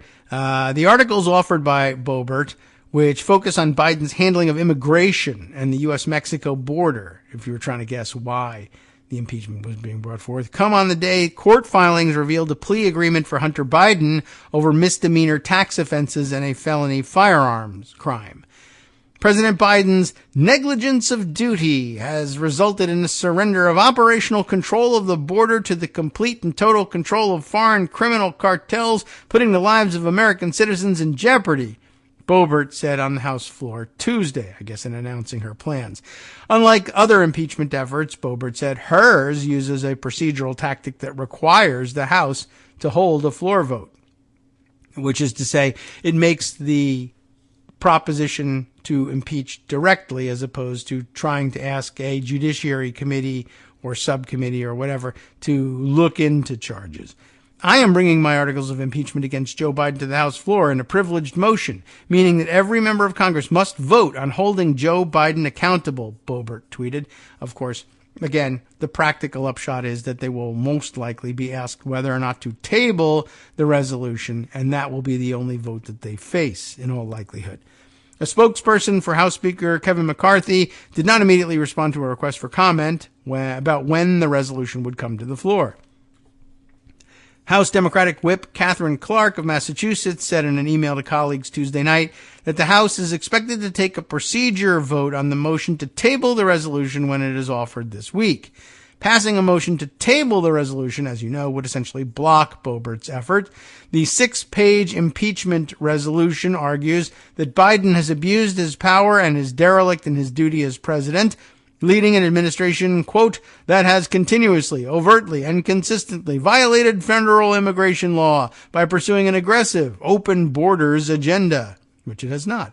Boebert, who tried to impeach Biden in 2021, accuses him of purposefully and knowingly releasing millions of migrants into the U.S. without the intention or ability to ensure that they appear in immigration court to face asylum or deportation proceedings. Asked for comment, White House spokesman Ian Sams said in a statement that extreme House Republicans are staging baseless political stunts that do nothing to help real people and only serve to get themselves attention. That's pretty much right. Congressional Republicans and some Democrats have criticized Biden over his handling of southern border crossings and have frequently opposed efforts to wind down a Trump-era policy known as Title 42, which was lifted last month. The Biden administration has defended its border policies, arguing in recent court filings that its actions have reduced the number of migrants permitted to apply for asylum at the southern border by allowing them to be screened for asylum only if they can prove that they previously tried to apply in countries they passed through or that their cases are exceptions to the rule. Well, you can see how lawless this is, right? According to Customs and Border Protection, border crossings have fallen from over 10,000 a day to roughly 3,500 a day since Title 42 was ended. Republicans have previously introduced impeachment articles against Homeland Security Secretary Alejandro Mayorkas. That's what I was thinking of, I think, which have not gone to the floor for a vote. In May, Representative Murdery Trader of Georgia introduced impeachment articles against Biden over the administration's handling of migrant crossings, but the resolution did not require a floor vote, as Boebert's will, because she was probably asking for a Judiciary Committee investigation to see whether they ought to be impeaching him for it. And by the way, sometimes the opposition to these things, which bypass the Judiciary Committee, get opposed by members of the Judiciary Committee who say, you're not impeaching him without my say-so and without my ability to get on camera and look like I'm the one impeaching Joe Biden. We'll see whether there's any of that. The procedural tactic Boebert employed was used last week by Representative Anna Paulina Luna in an effort to censure and fine Representative Adam Schiff, along with almost 24 Republicans. Was used last week in an effort to censure and fine, along with almost 24 Republicans. That was poor. Oh, yeah, here it is. Democrats, there's the word I was looking for, along with almost 24 Republicans, blocked the measure in a floor vote. The motion to table. Although I don't even think, did they? Yeah, maybe they did table that one. I'm sure that they put it aside, but was that the procedure they used? I think so. Luna told NBC News on Tuesday, by the way, that a separate measure to censure Schiff without fining him will get a vote Wednesday night. That's tonight, adding that she has secured the necessary number of GOP votes for it to pass. So we'll see, but they did drop the ludicrous $16 million fine idea. And, it's weaponizing the government, but hey, it's weaponizing it in a fun way that they support. Isn't that interesting? All right. So speaking of weaponizing government, why not discuss this one? An article in Vox from Ian Millhiser, who I don't know that he's actually presenting it this way. But if you're looking for another example of how Republicans and Republican leaners love weaponizing government as they complain about how that should definitely never be done. Here's a good example. And I guess we may have to explain exactly what we mean here, but it's interesting news to hear all by itself. As he writes in Vox, the Fifth Circuit Court of Appeals. The Fifth Circuit comes for the First Amendment. That's Fifth Circuit, First Amendment. They come for the First Amendment right to protest. What's going on here? A rogue federal court, that's the Fifth Circuit, has spent years harassing a prominent civil rights advocate, writes Ian Millhiser. And here's what he means. For more than 4 years, a rogue federal appeals court has given life to a highly dubious lawsuit targeting DeRay McKesson, a prominent figure within the Black Lives Matter movement. The United States Court of Appeals for the Fifth Circuit's decisions would not only strip McKesson of his First Amendment protected right to organize mass protests against police violence, it threatens all Americans' ability to organize any protest. Ready for this? On Friday, the Fifth Circuit handed down its latest decision in Doe versus McKesson, a case at the heart of this crusade against the First Amendment, which I thought we loved. We were First Amendment absolutists, some of these crazy Republicans think. Anyway, under the Fifth Circuit's latest approach, a protest organizer who commits even a minor legal violation, in this case, the court faulted McKesson for leading a protest, quote, in front of the Baton Rouge police station, and for attempting, quote, to block a public highway. Even that may potentially be held, this person or anyone who organizes a protest may be held liable for the illegal actions of someone else who attended the protest. You see what's happening here? In 2016, McKesson helped organize and lead a protest near the Baton Rouge Police Department building following the fatal police shooting of Alton Sterling. During that protest, an unknown individual threw a rock or similar object at the plaintiff, the Doe here, in the McKesson case. And in this case, it was a police officer identified in court documents by the pseudonym Officer John Doe, because he was super brave. Sadly, the officer was struck in the face and, according to one court, experienced, quote, injuries to his teeth, jaw, brain, and head, along with other compensable losses. There is no question that whoever threw this object should be held liable for their illegal action. I think we all agree on that, right? But even Judge Jennifer Elrod, the author of the latest McKesson opinion, admits that it is clear that McKesson did not throw the heavy object that injured Doe.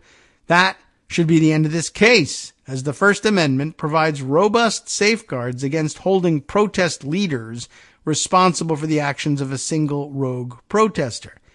Instead, Elrod devises a tortured legal theory that effectively allows Doe to sue McKesson for the actions of an unknown assailant.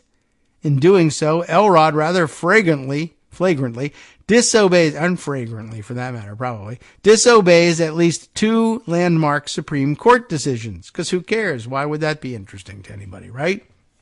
Elrod's opinion explicitly defies the Supreme Court's decision in NAACP versus Claiborne Hardware, a 1982 case, which held that barring unusual circumstances that are not present in the McKesson case, civil liability may not be imposed merely because an individual belonged to a group, some members of which committed acts of violence.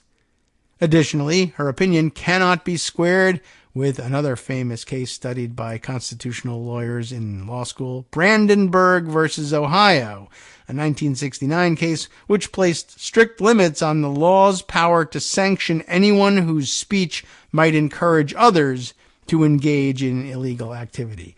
Why? Because the First Amendment is a robust protection of the right to free speech, and to do otherwise would be to weaponize government against people who express dissent.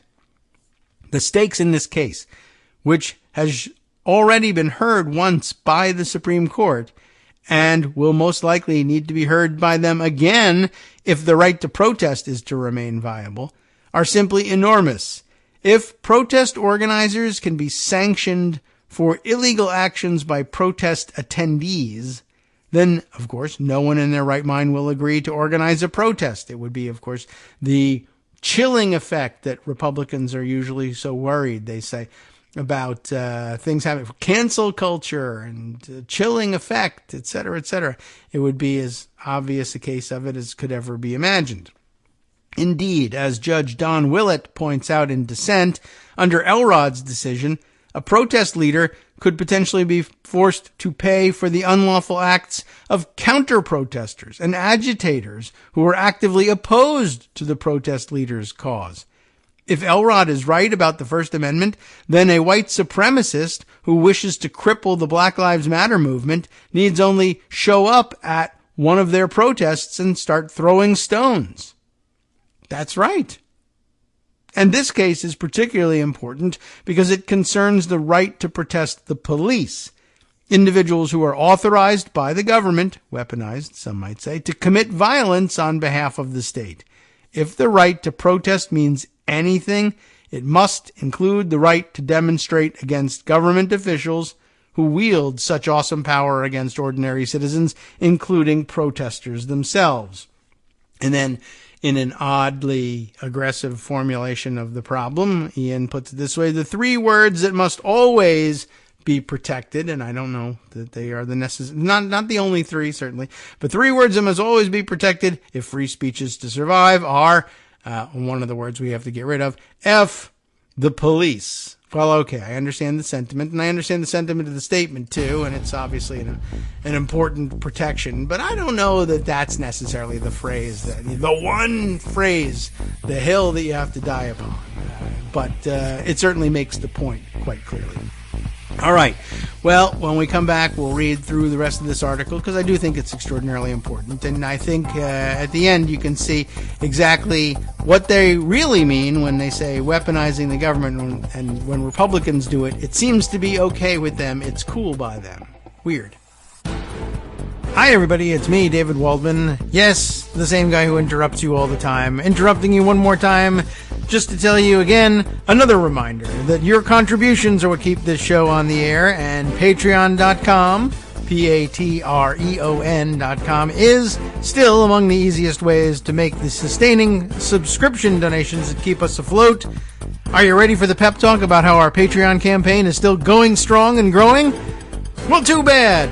Yeah, the plain fact is we actually are headed in the wrong direction, and whereas we once had about 175 monthly patrons, we're now actually down below 150. Time to recruit some more. Not exactly the kind of news I wanted to share, but there it is. For those of you in a position to support the show, patreon.com does make it easy to make those secure, recurring monthly contributions to do so. Patreon.com/KagroX gets you straight to our donation page. We've been through a lot together. The worst of the pandemic, we hope. The worst of the insurrection, we hope.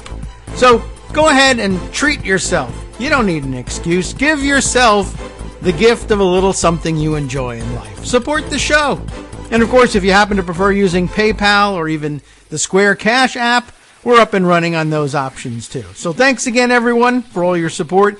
We couldn't, or at least shouldn't, do it without you. Hope you'll be on board soon too.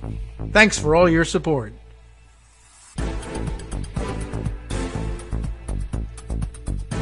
All right, welcome back now to the Kagro in the Morning Show here on Netroots Radio, in case you didn't know. And Netroots Nation itself, by the way, does that come up this weekend? I'm a little disconnected from things, but if I recall correctly what I was seeing in email traffic, I guess that's the case too. So hope everyone will enjoy that. People will be arriving on scene by now, I would guess, and getting ready for pre-conference preparations and even a few pre-conference panels, I think. It's sort of creeping even further back into the week at the start of these conferences, which is great. I like the idea of expanding them into the week, but you have to be able to get time off work, so it's not always easy to do. Anyway, we were in the middle of reading Ian Millhiser's discussion of the Fifth Circuit finding in the Doe versus McKesson case. And we stopped at this point as we moved into a new section titled The First Amendment Rights of Protest Leaders, Briefly Explained. Let's see what's at stake here. The question of whether protest organizers and political leaders may be held liable for the actions of fellow protesters is not new, and the Supreme Court has been quite clear that the First Amendment provides robust protection to such organizers and leaders. Indeed, the court's decision in Claiborne involved facts that are strikingly similar to the ones alleged by Officer Doe. Claiborne concerned a boycott of white businesses led by a Mississippi chapter of the NAACP. At least according to the Mississippi Supreme Court, some individuals participating in this boycott engaged in acts of physical force and violence against the persons and property of certain customers and prospective customers of these white businesses. Indeed, the leaders of this boycott did far more to encourage violence than McKesson is now accused of doing. Charles Evers, a prominent figure within the NAACP, gave a series of speeches supporting the boycott, and he allegedly said in one of these speeches that, quote, "If we catch any of you going in any of them racist stores, we're going to break your damn neck." Well, okay, that's a pretty strong statement, don't you think? Nevertheless, the Supreme Court, despite all this, in Claiborne held that this emotionally charged rhetoric did not transcend the bounds of protected speech. More broadly, Claiborne emphasized that courts must exercise extreme care before imposing liability on any political figure of any kind. In rare cases, a protest leader may be held liable for someone else's violent actions, but one of three circumstances must exist. And here a quote from the opinion in the case.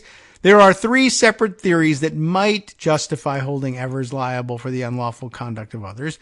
First, a finding that he authorized, directed, or ratified specific tortious activity would justify holding him responsible for the consequences of that activity.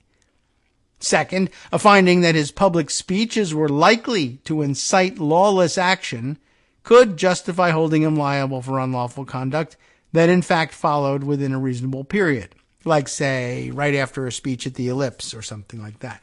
Third, the speeches might be taken as evidence that Evers gave other specific instructions to carry out violent acts or threats. Well, clearly, no one alleges that McKesson did that here, so it doesn't come anywhere near the test that's proposed, and apparently neither did Evers' conduct here, which is kind of, I don't know. Certainly you could see the Fifth Circuit saying, oh, no way, absolutely it meets these tests. But the Supreme Court didn't think so. They set out the tests and still thought that this conduct failed of those tests. Yet here's the Fifth Circuit saying, yeah, we understand, we heard your test, we just don't think it's reasonable or real, and we're going to ignore it and write a new test. And it's if the person who does it is a Democrat or black or likes Black Lives Matter, that's enough for us, and we should hold them liable. It is pretty interesting, given that the Fifth Circuit would almost assuredly, if logic were to prevail, hold Donald Trump liable for the attack on the Capitol. But then they would come back and say, no, you misunderstood. We meant something completely different because we're gimmitarian. We don't want to hold Donald Trump liable. So they're not too worried about the repercussions because they would have no intention of upholding the same principles if Donald Trump is the defendant. Anyway, as Ian points out, none of these circumstances are present, the three tests, in McKesson. There is no allegation that McKesson directed anyone to hurl a rock at a police officer or that he endorsed the attack on Officer Doe after it occurred. Indeed, there is no allegation that McKesson encouraged violence of any kind, or even that he engaged in the kind of emotionally charged rhetoric that the Supreme Court held was protected in Claiborne. In fact, in a previous opinion in the McKesson case, the Fifth Circuit admitted that Officer Doe, quote, has not pled facts that would allow a jury to conclude that McKesson colluded with the unknown assailant to attack Officer Doe, knew of the attack and ratified it, or agreed with other named persons that attacking the police was one of the goals of the demonstration. There's nothing to connect him to it. That admission is fatal to the Fifth Circuit's argument, if logic were to prevail. But we're in the Fifth Circuit. Next section, Elrod's opinion doesn't just violate the First Amendment, it openly defies the Supreme Court decision in Claiborne. Rather than obey the Claiborne decision, Elrod's latest opinion in the McKesson case simply pretends that Claiborne did not say what it actually said. After quoting the same paragraph that I quoted above, laying out the three limited circumstances when a protest leader may be held liable for the actions of a rank-and-file protester, Elrod writes this astonishing sentence: Nothing in Claiborne suggests that the three theories identified above are the only proper bases for imposing tort liability on a protest leader. Wow. Well, that's certainly a creative way to read a Supreme Court opinion that holds that even threats to break someone's neck can be protected speech, which demands that courts apply extreme care before they sanction protest organizers, and which itemizes only three circumstances that might justify holding such an organizer liable for the actions of another. Elrod's opinion cites no other court decision that reads Claiborne in such a counterintuitive way. Having given herself the freewheeling authority to invent new exceptions to the First Amendment, Elrod then determines that the First Amendment does not apply, quote, where a defendant creates unreasonably dangerous conditions and where his creation of those conditions causes a plaintiff to sustain injuries. And what exactly are the unreasonably dangerous conditions that McKesson allegedly created? Elrod points to allegations that McKesson organized the protest to begin in front of the police station, obstructing access to the building, that he did not dissuade a group of protesters who allegedly stole water bottles from a grocery store, and that he led the assembled protest onto a public highway in violation of Louisiana criminal law. Oh-ho! Elrod, in other words, seems to believe that it is unreasonably dangerous to protest government officials near the building, the public building, where those officials work. And she also appears to believe that the First Amendment begins to ebb the minute a protest leader violates a traffic law. Elsewhere in her opinion, Elrod also suggests that McKesson may run afoul of Claiborne's holding that a protest leader may be held liable if their public speeches were likely to incite lawless action.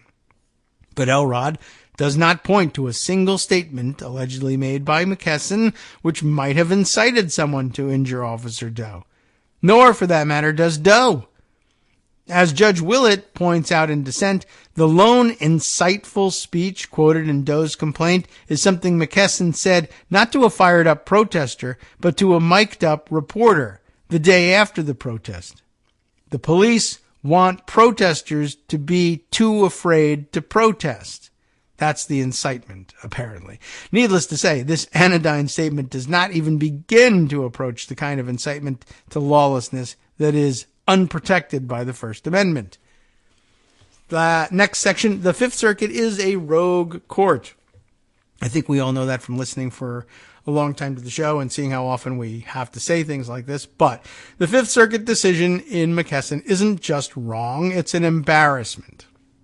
But it is also typical of the Fifth Circuit, which is dominated by Trump appointees and other judges on the far-right fringe of the legal profession. In the last few years, the Fifth Circuit declared an entire federal agency unconstitutional and stripped another of its authority to enforce federal laws protecting investors from fraud.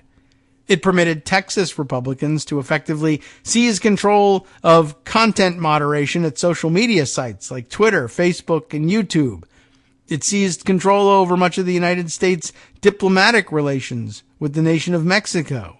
It effectively tried to ban the drug mifepristone. I've now forgotten how we pronounce the damn thing, but you remember that. A pill, of course, used in more than half of all U.S. abortions, which has been legal in the United States for nearly a quarter century, and it even tried to put right-wing judges in charge of the military, handing down a decision that, in Justice Brett Kavanaugh's words, inserted the courts into the Navy's chain of command, overriding military commanders' professional military judgments. Indeed, the Fifth Circuit's decisions are so often divorced, I would say so often so divorced even, from any recognizable legal principles that it is fairly often reversed from the left by our current very conservative Supreme Court. Indeed, in 2020, the Supreme Court handed down a brief decision in the McKesson case that seemed intended to quietly make this case go away. That decision, however, did not rule on whether McKesson's actions are protected by the First Amendment, because there was really no question of that. Instead, it effectively asked the Louisiana Supreme Court to weigh in on whether McKesson actually violated any Louisiana state laws when he organized the Baton Rouge protest. Because if he did not violate any laws, then there's no reason to determine whether the First Amendment permits him to break the law. But the Louisiana Supreme Court did not take this opportunity to shut this lawsuit down, instead ruling that it could be found that Mr. McKesson's actions in provoking a confrontation with Baton Rouge police officers through the commission of a crime, the blocking of a heavily traveled highway, thereby posing a hazard to public safety, violated Louisiana law. It was time for some traffic problems in Baton Rouge, something you can do if you are a white Republican, but apparently not if you are a black protester. In any event, McKesson is not being sued for blocking a highway. He's being sued for an unknown assailant's attack on Officer Doe. And Claiborne could not be any clearer that the First Amendment does not allow McKesson to be held responsible for this unknown individual's inexcusable act of violence. It is now, in other words, up to the Supreme Court, once again, to do what it was unwilling to do in 2020. It must hear the First Amendment dispute at the heart of McKesson, and if the right to protest means anything, it must reverse the Fifth Circuit. Well, I would say they're probably pretty likely to do so, quite honestly. Maybe because of the continuing drive on the court to not appear to be overtly political. But, yeah, I mean, there's just no logic underpinning this. They would just have to throw all caution to the wind and all logic out the window in order to uphold the Fifth Circuit on this one. And a good point being made here in the dissent. All you got to do if you want to land the Black Lives Matter movement in trouble is show up as a counter-protester in your white supremacist regalia, Nazi stormtrooper Klan regalia, whatever it is you have, and throw a rock at anybody and say, the reason that this rock was thrown was the protest that you started. I came as a counter-protester, but I wouldn't have been here if it wasn't for your protest, therefore this is on you. That's the logic of this case. And yeah, it can't be allowed to stand, but these days it's a coin toss about whether or not they're really going to do what they got to do. But maybe now is a good time then for adding the additional pressure of this Sam Alito story. And I don't know exactly, it's a long story. ProPublica has the actual story here and did the investigating and deserves to have their story read. But we've already jumped ahead 2 or 3 stages in this, as prior to the publication of the ProPublica story, Alito convinced the Wall Street Journal to allow him to write and run an opinion piece denouncing or setting itself up as a rebuttal of sorts to the ProPublica story, which had not yet been published. But he wanted everyone to know that the story he hadn't read yet and no one had was unfair. So, whatever. I mean, he went and did it, and the Wall Street Journal allowed it to happen. So let's see. Maybe we enter the story that way with this Daily Kos diary from Charles J., one of the community members there, who wrote this very popular and well-regarded diary, and I think the headline says most of what needs to be said here. In an unusual move, Alito writes angry op-ed in Wall Street Journal as prebuttal to report on his ties to a billionaire. You might think a Supreme Court justice, he begins, would realize that you don't present the defense until you've heard the prosecution's case, but apparently Justice Samuel Alito thinks otherwise. So, in an unusual move, Alito wrote an op-ed piece published in the Wall Street Journal on Tuesday evening. It was an angry prebuttal to a ProPublica story that hadn't been published yet that raised issues about Alito's ties with hedge fund billionaire Paul Singer. The opinion piece was headlined, Justice Samuel Alito, ProPublica misleads its readers. It turned out to be an embarrassing own goal after ProPublica released its story a few hours later.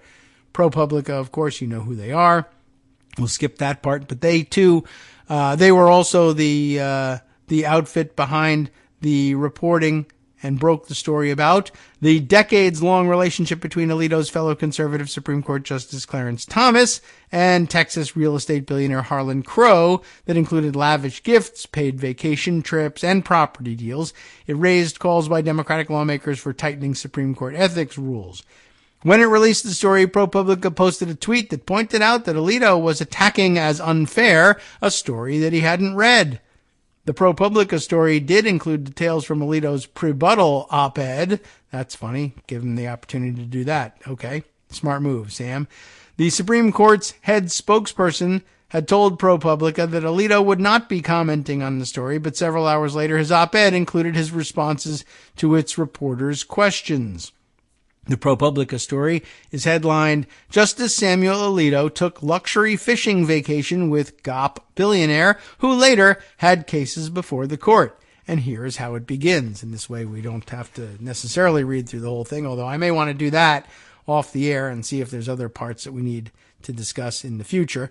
But it begins this way. In early July 2008, Samuel Alito stood on a riverbank in a remote corner of Alaska. He should have stayed there. The Supreme Court justice was on vacation at a luxury fishing lodge that charged more than $1,000 a day. And after catching a king salmon nearly the size of his leg, Alito posed for a picture. To his left, a man stood beaming. Paul Singer, hedge fund billionaire, who has repeatedly asked the Supreme Court to rule in his favor in high-stakes business disputes. Singer was more than just a fellow angler. He flew Alito to Alaska on a private jet. If the justice chartered the plane himself, the cost would have exceeded $100,000 one way. In the years that followed, Singer's hedge fund came before the court at least 10 times in cases where his role was often covered by the legal press and mainstream media. In 2014, the court agreed to resolve a key issue in a decade-long battle between Singer's hedge fund and the nation of Argentina. Wow. Alito did not recuse himself from the case and voted with the 7-1 majority in Singer's favor. The hedge fund was ultimately paid $2.4 billion, some of which went to flying him around on trips, I guess. ProPublica added that Alito did not report the 2008 fishing trip on his annual financial disclosures. Ethics law experts told ProPublica that Alito's failure to disclose the private jet flight provided to him by Singer appears to have violated a federal law that requires justices to disclose most gifts. ProPublica then wrote, experts said they could not identify an instance of a justice ruling on a case after receiving an expensive gift paid for by one of the parties. If you were good friends, what were you doing ruling on his case? Said Charles Gay. I'm not sure how you pronounce it. G-E-Y-H. Gay? It's about as close as I can think of for that. An Indiana University law professor, who I may have, just mispronounced, but okay, and leading expert on recusals. I recuse myself from learning how to pronounce this name. How about that? And if you weren't good friends, what were you doing accepting this? Referring to the flight on the private jet. As a veteran journalist, our writer here, once again, just to remind you, Charles J., who I assume is the veteran writer that he has in mind.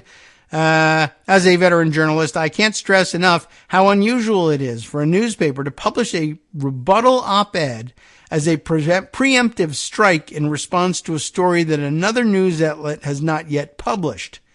And for a Supreme Court justice to do this makes it even stranger. In an editor's note, the Wall Street Journal said 2 reporters from ProPublica had emailed Alito on Friday with a series of questions and asked him to respond by noon Eastern Time Tuesday.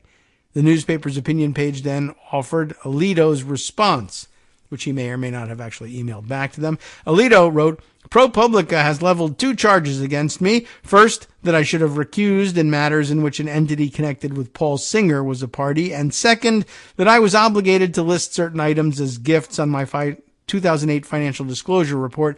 Neither charge, he claims, is valid. Alito went on to say that he had no obligations to recuse in any of the cases that ProPublica cites. First, even if I had been aware of Mr. Singer's connection to the entities involved in those cases, recusal would not have been required or appropriate. ProPublica suggests that my failure to recuse in these cases created an appearance of impropriety, but that is incorrect. Excuse me, I'll be the judge of whether there's an appearance. Thank you. Alito said that he had spoken to Singer on no more than a handful of occasions, including his private jet flight to Alaska, I guess, and never discussed any cases before the Supreme Court. But he did mention going on a fishing trip with Singer in 2008, saying that Singer allowed him to occupy what would otherwise have been an unoccupied seat on a private flight to Alaska. Yeah. Alito said he reviewed the cases in question regarding whether recusal was required and said he was not aware and had no good reason to be aware that Mr. Singer had an interest in any party.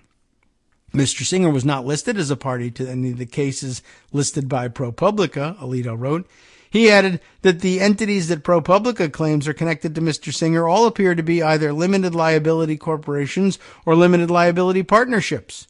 He wrote, "It would be utterly impossible for my staff or any other Supreme Court employees to search filings with the SEC or other government bodies to find the names of all individuals with a financial interest in every such entity named as a party in the thousands of cases that are brought to us in each year."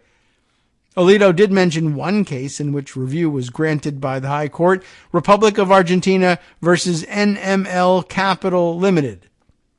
In the 2014 case involving Argentine debt, that was decided by a 7-1 majority, Alito said Singer's name did not appear in either the certiorari petition, the brief in opposition, or the merits briefs. Forbes noted in a capsule profile of Singer that the founder of the hedge fund firm is the founder of Elliott Management, and famously spent 15 years warring with the government of Argentina over bond payments, which resulted in a $2.4 billion payout to his firm in 2016. Alito then went into a very technical legal explanation in which he concluded that personal hospitality need not be reported on financial disclosure reports.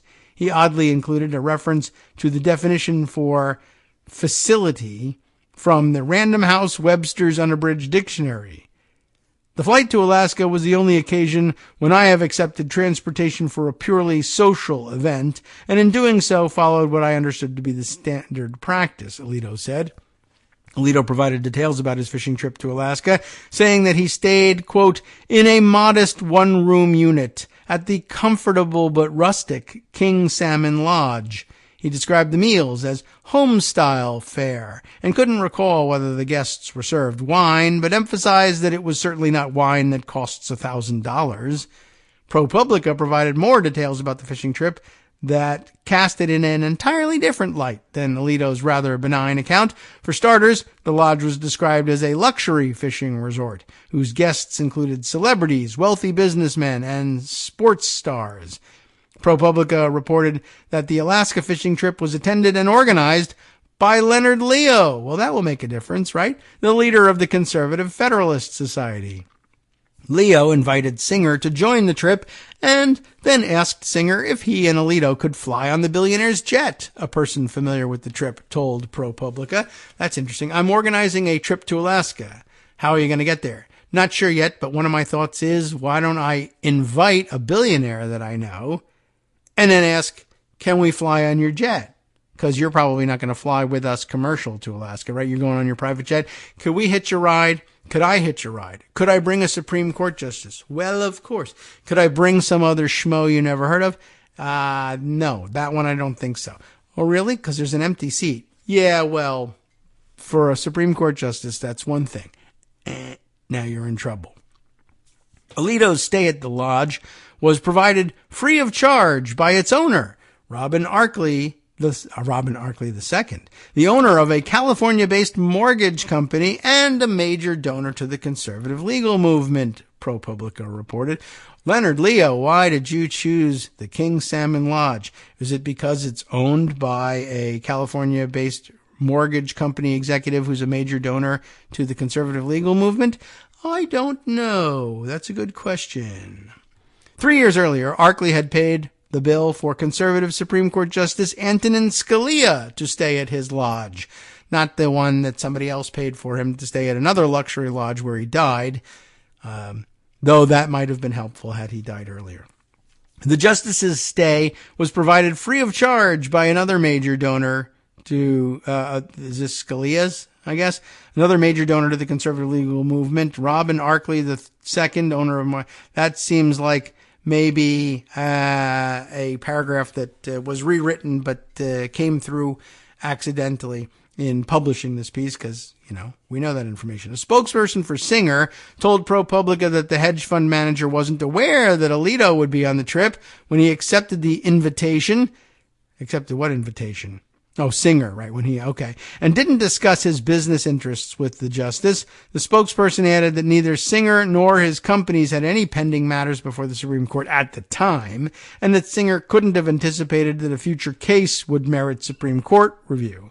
That may or may not actually be true. ProPublica said that over the last decade, Singer has contributed over $80 million to Republican political groups. He's also a major donor to and chairman of the Manhattan Institute, a conservative think tank that regularly files friend of the court briefs with the Supreme Court. Also, by the way, the employer of Chris Rufo, in case you did not know that. I saw someone else mention that earlier. The Huffington Post noted that Alito's ethics had been called into question in the past. Alito's ethics have been scrutinized in the past. He was previously accused of leaking the outcome of the 2014 Hobby Lobby case, which involved the company's religious objections to covering the cost of some contraceptives for female employees. And then there was a big mystery about who leaked the Dobbs decision. Gosh, can't think of who might have done that. Here are some of the reactions to Alito's rebuttal to an unpublished story. Democratic Senator Sheldon Whitehouse, member of the Senate Judiciary Committee, said the weird pre-buttal raised even more questions, including whether Alito got help from a PR firm, and if so, who paid? That's a good question, too. I appreciate hearing that one. From Vox senior correspondent Ian Millhiser, who we just heard from earlier. I encourage Mr. Alito to continue publishing his most bitter, paranoid ramblings in the Wall Street Journal. A year after the Alaska fishing trip, by the way, Singer introduced Alito at the annual dinner of the Federalist Society's convention, according to ProPublica. Alito recalled a story about their encounter with bears during the fishing trip, according to the legal blog Above the Law. Alito recalled asking himself, do you really want to go down in history as the first Supreme Court justice to be devoured by a bear? That's actually the end of the story. I can answer that question. Yes, I wanted Samuel Alito to be the first Supreme Court justice in history to be devoured by a bear. Didn't have to be a bear. Wolverines could have done the trick just as well. I don't know if there are any around there, but to me, it doesn't matter which wild animal devours him. Leopards, though, might be more appropriate, particularly if they ate his face. Anyway, time for us to wrap things up now and hand it all over to Justice Putnam for the West Coast Cookbook and Speakeasy. Guess what he's got on tap? Let's see. He starts off at the top of his list. A quote here, it's all smoke, no fire, and a hell of a lot of McCarthyism as Republicans vow to keep Benghazi-ing Hunter Biden. They are not satisfied that justice was done, of course. On the rest of the menu, well, I'll tell you right after this, because the music cued me that this was going to happen. From netrootsradio.com, you have been listening to Kagro in the Morning with David Waldman. In a blow to Trump's election conspiracy theories, Georgia officials won't take over elections in Fulton County. Let's skip down to international news where French police searched the Paris Olympic organizers' headquarters. The third straight time graft allegations have dogged a Summer Olympics. Sports and corruption never ends.